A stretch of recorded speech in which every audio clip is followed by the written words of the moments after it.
Top quality और consistent performance के लिए सिर्फ सिल्वर पंप नाम याद रखना। ಟ್ಯಾಕ್ಸ್ ಕಟ್ಟಬೇಕು ಅನ್ನೋದಾಯಿತು ಅಂತಂದರೆ ನಾವು ಯಾವುದೇ ಕಾರಣಕ್ಕೂ ಈ ಫೋನ್ ಪೇ ಆಗಿರ್ಬೋದು, ಗೂಗಲ್ ಪೇ ಆಗಿರ್ಬೋದು, ಇದರಿಂದ ನಾವು ಹಣ ಪಡೆಯಲ್ಲ. ನೀವು ಅದನ್ನೇ ಲೆಕ್ಕ ಹಿಡ್ಕೊಂಡು ನಮ್ಮ ಮೇಲೆ ಟ್ಯಾಕ್ಸ್ ಜಡಿತೀರಿ ಅಂತಂದರೆ ನಾವು ಅದನ್ನು ಬಂದ್ ಮಾಡ್ತೀವಿ. ಸರ್ಕಾರದ ವಿರುದ್ಧ ಹೋರಾಟಕ್ಕೆ ವ್ಯಾಪಾರಿಗಳು ಸಿದ್ಧತೆ ಮಾಡಿಕೊಂಡಿದ್ದಾರೆ. ಜುಲೈ 25ಕ್ಕೆ ಅಂಗಡಿಗಳನ್ನು ಬಂದ್ ಮಾಡ್ತಾರಂತೆ ವರ್ತಕರು. ಜುಲೈ 23, 24 ಹಾಲು ಮಾರಾಟ ಬಂದ್. ಕಪ್ಪು ಪಟ್ಟಿ ಧರಿಸಿ ಹಾಲಿಲ್ದಂಥ ಕಾಫಿ, ಟೀ ಮಾರಾಟ ಮಾಡ್ತಾರಂತೆ. ಜುಲೈ 25ನೇ ತಾರೀಕು ಫ್ರೀಡಂ ಪಾರ್ಕ್ನಲ್ಲಿ ದೊಡ್ಡ ಮಟ್ಟದ ಪ್ರತಿಭಟನೆ. ಇದು ಸಂಗತಿ. ಮೊದಲು ಈ ಹಾಲು ಗೀಲು ಅದು ಯಾವುದೂ ಕೂಡ ಮಾರಾಟ ಮಾಡಲ್ಲ. ನಾವು ಹಾಲು, ಮೊಸರು, ತುಪ್ಪ ಮಾರಾಟ ಮಾಡಲ್ಲ. ಮೊದಲದು ನೋಡಿ, ಫೋನ್ ಪೇ ಸರ್ವಿಸ್ ಇರೋದಿಲ್ಲ. ಮೊದಲನೇ ದಿವಸ ಇವರು ಹಾಲು ಮಾರಾಟ ಮಾಡಲ್ಲ, ಮೊಸರು ಮಾರಾಟ ಮಾಡಲ್ಲ, ತುಪ್ಪ ಮಾರಾಟ ಮಾಡಲ್ಲ. ಅದ್ರ ನೆಕ್ಸ್ಟ್ ಡೇ ಸಿಗರೇಟು, ಗುಟ್ಕಾ ಇಂಥವನ್ನ ಯಾವನು ಕೂಡ ಮಾರಾಟ ಮಾಡಲ್ಲ. ಮೊದಲೇ ಇದನ್ನು ಮಾಡಬೇಕಾಗಿತ್ತು.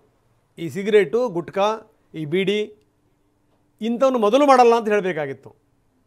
ಯಾಕೆಂದರೆ ಈಗಾಗಲೇ ಅಧಿಕಾರಿಗಳು ತುಂಬ ಸ್ಪಷ್ಟವಾಗಿ ಹೇಳಿದ್ದಾರೆ, ಹಾಲು ಮತ್ತು ಹಾಲಿನ ಉತ್ಪನ್ನಗಳನ್ನು ಯಾರು ಮಾರಾಟ ಮಾಡ್ತೀರಿ, ಹಾಲು ಹಾಲಿನ ಉತ್ಪನ್ನಗಳನ್ನ ಯಾರು ಮಾರಾಟ ಮಾಡ್ತೀರಿ ಅಂಥವ್ರಿಗೆ ನಾವು ಹಾಕಲ್ಲ. ನೀವು ದಿನಸಿಗಳನ್ನು ಬಿಡಿಬಿಡಿಯಾಗಿ ತಂದು ಮಾರ್ತೀರಾ, ನಿಮಗೆ ಹಾಕಲ್ಲ, ಕಂಡಿಮೆಂಟ್ಸಿಗೆ ಮಾತ್ರ ಹಾಕ್ತೀವಿ ಅಂತ ಇವ್ರು ಹೇಳ್ತಾರೆ. ಫೋನ್ ಪೇಯಿಂದ ದುಡ್ಡು ತಗೊಳ್ಳಲ್ಲ, ಗೂಗಲ್ ಪೇಯಿಂದ ದುಡ್ಡು ತಗೊಳ್ಳಲ್ಲ, ಡಿಜಿಟಲ್ ವಹಿವಾಟೇ ಬೇಡ ಅಂತ. ಕ್ರಾಂತಿ ಇದು ಡಿಜಿಟಲ್ ವಹಿವಾಟು. ಗೊತ್ತಿರಲಿ, ಯಾವುದೋ ಒಂದು ಕಾರಣದಿಂದ ನಾವು ಧಿಕ್ಕರಿಸ್ಬಿಡ್ತೀವಿ ಅನ್ನುವಂಥದ್ದು ಬಹಳ ಸುಲಭ. ಇವಾಗ ನಾವು ನೀವೆಲ್ಲ ಜೇಬಲ್ಲಿ ದುಡ್ಡು ಹಿಡ್ಕೊಂಬರ್ತೀವ? ಖಂಡಿತವಾಗಲೂ ಇಲ್ಲ. ಎಲ್ಲ QR ಕೋಡಿಂದಲೇ ಎಲ್ಲವೂ ಕೂಡ. ಹಂಗಂತ ನಿಮಗೆ 40 ಲಕ್ಷ ದಾಟ್ತು ಅಂತ ತಿಳ್ಕೊಳ್ಳಿ. ಕೆಲ ವ್ಯಾಪಾರಿಗಳಿಗೆ ಮಾತ್ರ ನಾನು ಹೇಳ್ತಾ ಇರೋದು. ದೊಡ್ಡ ದೊಡ್ಡ ವ್ಯಾಪಾರ ಮಾಡುವಂಥವ್ರು 40 ಲಕ್ಷ ದಾಟದ ಮೇಲೂ ಕೂಡ ನಿಮಗೆ ನೀವೇ ನೋಂದಾವಣೆ ಮಾಡ್ಕೊಳ್ಳಿಲ್ಲ ಅಂತಂತಂದರೆ ಹೆಂಗೆ ಮತ್ತೆ? ಹಾಗಾದರೆ ಬಿಡಪ್ಪ, ಈ ಸಣ್ಣ ಪುಟ್ಟ ವ್ಯಾಪಾರಿಗಳು ಈಗ ಸೊಪ್ಪು ಸೆದೆ ಮಾರ್ತಿರ್ತಾರಪ್ಪ, ಹಣ್ಣು ಹಂಪಲು ಮಾರ್ತಿರ್ತಾರೆ.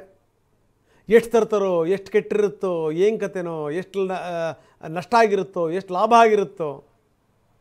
ಹಾಲು ಮೊಸರು ಮಾರಾಟ ಮಾಡುವಂಥವ್ರು ನಾವು ನಿಮಗೆ ಹಾಕೋದೇ ಇಲ್ಲ ಅಂತ ಹೇಳಿದ್ದಾರೆ. ದಿನಸಿ ಬಿಡಿ ಬಿಡಿಯಾಗಿ ಮಾರಾಟ ಮಾಡುವಂಥವ್ರು ಬೇರೆ ಬೇರೆ ಕಡೆಯಿಂದ ಹೋಲ್ಸೇಲಲ್ಲಿ ತರ್ತಾರೆ, ರೀಟೇಲಲ್ಲಿ ಮಾರ್ತಾರೆ, ಅಂಥವ್ರಿಗೆ ನಾವು ಹಾಕಲ್ಲ ಅಂತ ಹೇಳಿದ್ದಾರೆ. ಆಯ್ತಲ್ಲ, ಇಲ್ಲ ಯಾವುದೇ ಕಾರಣಕ್ಕೂ ನಾವು ಅಂಗಡಿನೇ ಓಪನ್ ಮಾಡಲ್ಲ, ಆಮೇಲೆ ನಾವು ಸ್ಟ್ರೈಕ್ ಮಾಡ್ತೀವಿ, ನಾವು ಯಾವುದೂ ಕೂಡ ಪೇಮೆಂಟನ್ನು ತಗೊಳ್ಳಲ್ಲ ನಾವು.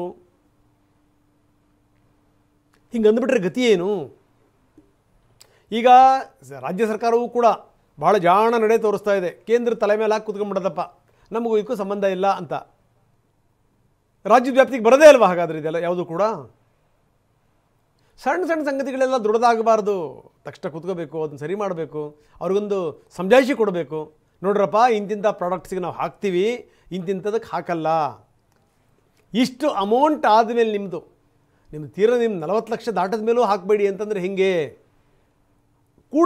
ಕೂಡಿಸ್ಬೇಕು, ಮಾತಾಡಬೇಕು, ಅವರಿಗೆ ಮನವರಿಕೆ ಮಾಡಿಕೊಡ್ಬೇಕು, ಕನ್ವೆ ಮಾಡಬೇಕು, ಕನ್ವಿನ್ಸ್ ಮಾಡಬೇಕು. ಒಂದು ಪದ್ಧತಿ ಇದು. ಸೊ ವಿಪರೀತ ಆಗೋ ತನಕ ಬಿಡೋದು, ಆಮೇಲೆ ಅವ್ರ ಮೇಲೆ ಏನೋ ಕ್ರಮ ಜರುಗಿಸ್ತೀವಿ ಅಂತ ಹೋಗೋದು.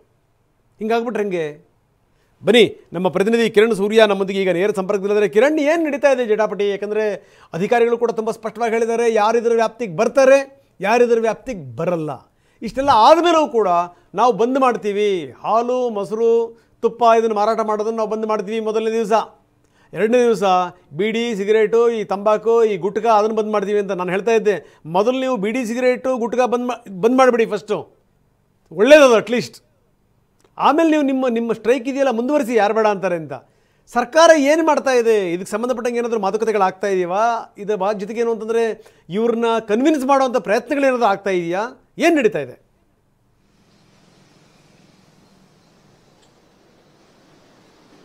ಹೌದು ರಂಗನಾಥ್, ಈಗಾಗಲೇ ಕೂಡ ಕರ್ನಾಟಕ ರಾಜ್ಯದಲ್ಲಿರುವಂತಹ ಬೇಕರಿ, ಅಂಗಡಿ, ಕಾಂಡಿಮೆಂಟ್ಸ್ಗಳಿಗೆ ಆನ್ಲೈನ್ ಮೂಲಕವಾಗಿ ಪೇಮೆಂಟ್ ತೆಗೆದುಕೊಂಡಂತವರಿಗೆ ಈಗಾಗಲೇ ಕರ್ನಾಟಕ ಕಮರ್ಷಿಯಲ್ ಟ್ಯಾಕ್ಸ್ ಡಿಪಾರ್ಟ್ಮೆಂಟ್ನಿಂದ ಲಕ್ಷ ಕೋಟಿಗಳ ಲೆಕ್ಕದಲ್ಲಿ ಶೋಕಾಸ್ ನೋಟಿಸ್ ಅನ್ನು ಕೊಟ್ಟಿರುವಂತದ್ದು. ಈ ತಿಂಗಳು 21, 22ನೇ ತಾರೀಕಿನ ಒಳಗಾಗಿ ಹಣವನ್ನು ಪಾವತಿ ಮಾಡಬೇಕು ಅನ್ನುವಂತ ಒಂದು ಸೂಚನೆಯನ್ನು ಕೂಡ ಕೊಟ್ಟಿರುವಂತದ್ದು. ಈ ನಿಟ್ಟಿನಲ್ಲಿ ರಾಜ್ಯದಲ್ಲಿರುವಂತಹ ಅಂಗಡಿ ಮಾಲೀಕರು 23, 24, 25ನೇ ತಾರೀಕಿನಂದು ಅಂದ್ರೆ ನಾವು ಅಂಗಡಿಗಳನ್ನ ಬಂದ್ ಮಾಡುವಂಥದ್ದು, ವ್ಯಾಪಾರವನ್ನ ನಿಲ್ಲಿಸುವಂಥದ್ದು, ಈ ತರದಕ್ಕೆ ಮುಂದಾಗಿರುವಂಥದ್ದು.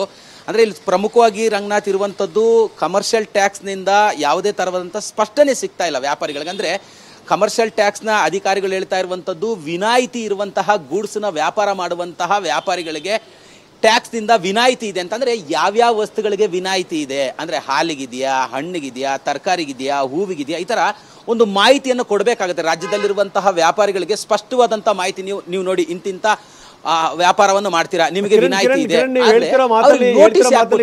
ಅರ್ಥ ಇದೆ ಕಿರಣ್, ನೀವು ಹೇಳ್ತಿರೋ ಮಾತಲ್ಲಿ ಅರ್ಥ ಇದೆ. ಹಾಲಿನ ವ್ಯಾಪಾರಿಗೆ 52 ಲಕ್ಷ, ಹೂವಿನ ವ್ಯಾಪಾರಿಗೆ 50 ಲಕ್ಷ, ಈ ಬೇಕರಿಯವರಿಗೆ 39 ಲಕ್ಷ, ಹಿಂಗೆ ಬರಬ್ಬರಿ ನೋಟಿಸ್ ಹರಿದ್ಬಿಟ್ರೆ ಪಾಪ ಎಲ್ಲಿ ಹೋಗಿ ಸಾಯ್ಬೇಕು ಅವರು, ಏನು ಮಾಡಬೇಕು ಅವರು ಅಲ್ವಾ? ಹೌದ್ರಂಗ ತಾವು ಹೇಳಿದಂತೆ ಈಗ ಹಾಲಿನ ವ್ಯಾಪಾರಿ ಆಗಿರ್ಬೋದು, ಹಣ್ಣಿನ ವ್ಯಾಪಾರಿ ಆಗಿರ್ಬೋದು, ತರಕಾರಿ ವ್ಯಾಪಾರಿ ಆಗಿರ್ಬೋದು, ಈ ತರದವರಿಗೆ ಪ್ರತಿಯೊಬ್ಬರಿಗೂ 50 ಲಕ್ಷ, 1 ಕೋಟಿವರೆಗೂ ಕೂಡ GST ನೋಟಿಸ್ ಬಂದಿರುವಂತಂದ್ರೆ ಅಂಗಡಿಯವರು ಹೇಳ್ತಾ ಇರುವಂತದ್ದು ನಾವು ಯಾವ ವ್ಯಾಪಾರ ಮಾಡಿದ್ರೆ ನಮಗೆ ವಿನಾಯಿತಿ ಇದೆ, ಯಾವ ವ್ಯಾಪಾರ ಮಾಡಿದ್ರೆ ನಮಗೆ ಟ್ಯಾಕ್ಸ್ ಅನ್ನ ಕಟ್ಟಬೇಕು, ಈ ತರದ್ದು ಸ್ಪಷ್ಟವಾದಂತ ಮಾಹಿತಿಯನ್ನು ಕೊಡಬೇಕು. 21ನೇ ಇಸ್ವಿಯಿಂದ 25ನೇ ಇಸ್ವಿವರೆಗೂ ಅಂದ್ರೆ 4 ವರ್ಷಗಳಿಂದ ಟ್ಯಾಕ್ಸ್ ಅನ್ನ ಪಾವತಿ ಮಾಡಿಲ್ಲ ಅಂತ ಈಗ ಅದಕ್ಕೆ ನೋಟಿಸ್ ಹಾಕಿ ಕೊಡ್ತಾ ಇರುವಂತದ್ದು ಎಷ್ಟರ ಮಟ್ಟಿಗೆ ಸರಿ? ಕಳೆದ 4 ವರ್ಷದ ಹಿಂದೆಯೇ ತಮಗೆ ನೋಟಿಸ್ ಅನ್ನ ಕೊಟ್ಟಿದ್ರೆ ನಾವು ಎಚ್ಚೆತ್ಕೊಳ್ತಾ ಇದ್ವಿ ಯಾರ್ಯಾರು ಹಣವನ್ನ ಕಟ್ಟಬೇಕು, ಯಾರ್ಯಾರು ಹಣವನ್ನ ಕಟ್ಟಬಾರ್ದು, ಮತ್ತೆ GST ಅಡಿಯಲ್ಲಿ ನೋಂದಣಿ ಆಗಿದ್ರೆ ನಿಮಗೆ ವಿನಾಯಿತಿ ಇದೆ ಅನ್ನುವಂತ ಒಂದು ಮಾತುಗಳನ್ನ ಈಗ ಹೇಳ್ತಿದ್ದಾರೆ ಅಧಿಕಾರಿಗಳು. ಇಷ್ಟು ದೊಡ್ಡ ಮಟ್ಟದಲ್ಲಿ ಸಮಸ್ಯೆಗಳು ಆದ ನಂತರದಲ್ಲಿ ಹೇಳ್ತಿದ್ದಾರೆ. ಅದನ್ನು 21ನೇ ಇಸ್ವಿಯಲ್ಲೇ ನಮಗೆ ಹೇಳಿದ್ರೆ ನಾವೆಲ್ಲರೂ ಕೂಡ ಎಚ್ಚೆತ್ಕೊಳ್ತಾ ಇದ್ವಿ, GST ಅಡಿಯಲ್ಲಿ ನೋಂದಣಿಯನ್ನು ಮಾಡ್ಕೊಳ್ತಿದ್ವಿ. ಈಗ ಕಮಿಷನರ್ ಹೇಳ್ತಾ ಇರುವಂತದ್ದು ಆಯಾ ಏರಿಯಾದಲ್ಲಿರುವಂತಹ GST ಅಧಿಕಾರಿಗಳು ಆ ಏರಿಯಾದಲ್ಲಿರುವಂತಹ ವ್ಯಾಪಾರಿಗಳಿಗೆ ಮಾಹಿತಿಯನ್ನು ಕೊಡಬೇಕು, ಅವರು GST ಅಡಿಯಲ್ಲಿ ನೋಂದಣಿಯನ್ನ ಮಾಡಿಕೊಳ್ಳುವಂತೆ ನೋಡ್ಕೊಳ್ಬೇಕು ಅಂತ. ಅದೇ 21, 22ರಲ್ಲೇ ಇದನ್ನ ಹೇಳಿದ್ರೆ ಆಯಾ ಏರಿಯಾದಲ್ಲಿರುವಂತಹ ಅಧಿಕಾರಿಗಳು ತಮ್ಮ ತಮ್ಮ ವ್ಯಾಪ್ತಿಯಲ್ಲಿರುವಂತಹ ಅಂಗಡಿ ಮಾಲೀಕರಿಗೆ ತಾವು ಮಾಹಿತಿಯನ್ನು ಕೊಡಬೇಕು, ಅವ್ರನ್ನ GST ಅಡಿಯಲ್ಲಿ ತೆಗೆದುಕೊಂಡು ಬರಬೇಕು ಅನ್ನೋಂಥದ್ದು ಮಾಡಿದಿದ್ರೆ ಈಗ ಇಷ್ಟು ದೊಡ್ಡ ಸಮಸ್ಯೆ ಆಗ್ತಿರ್ಲಿಲ್ಲ ಅಂತ. ಮೊನ್ನೆ TV9 ಜೊತೆಯಲ್ಲಿ ಮಾತಾಡುವಂತಹ ಸಂದರ್ಭದಲ್ಲಿ ಕುಮಾರ್ ನಾಯಕ್ ಅನ್ನುವಂತಹ ಚಂದ್ರಶೇಖರ್ ನಾಯಕ್ ಅನ್ನುವಂತಹ ಅಡಿಷನಲ್ ಕಮಿಷನರ್ ಹೇಳ್ತಾ ಇದ್ರು, ಲೂಸ್ ಗೂಡ್ಸ್ ಯಾರ್ಯಾರು ಮಾರ್ತಾರೋ ಅಂದ್ರೆ ಚಿಲ್ಲರೆ ವ್ಯಾಪಾರ ಯಾರ್ಯಾರು ಮಾಡ್ತಾರೋ ಅಂದ್ರೆ ಹಾಲಾಗಿರ್ಬೋದು, ಹಣ್ಣಾಗಿರ್ಬೋದು, ತರಕಾರಿ, ಹೂವು, ಇಂಥವ್ರಿಗೆ ಈಗಾಗಲೇ ಕೂಡ ನೋಟಿಸ್ ಬಂದಿದೆ. ಅಂದ್ರೆ ಯಾರ್ಯಾರು ಏನೇನು ವ್ಯಾಪಾರ ಮಾಡ್ತಾರೆ ಅನ್ನುವಂಥ ನಿಟ್ಟಿನಲ್ಲಿ ನಾವು ನೋಟಿಸ್ ಅನ್ನ ಕೊಟ್ಟಿಲ್ಲ.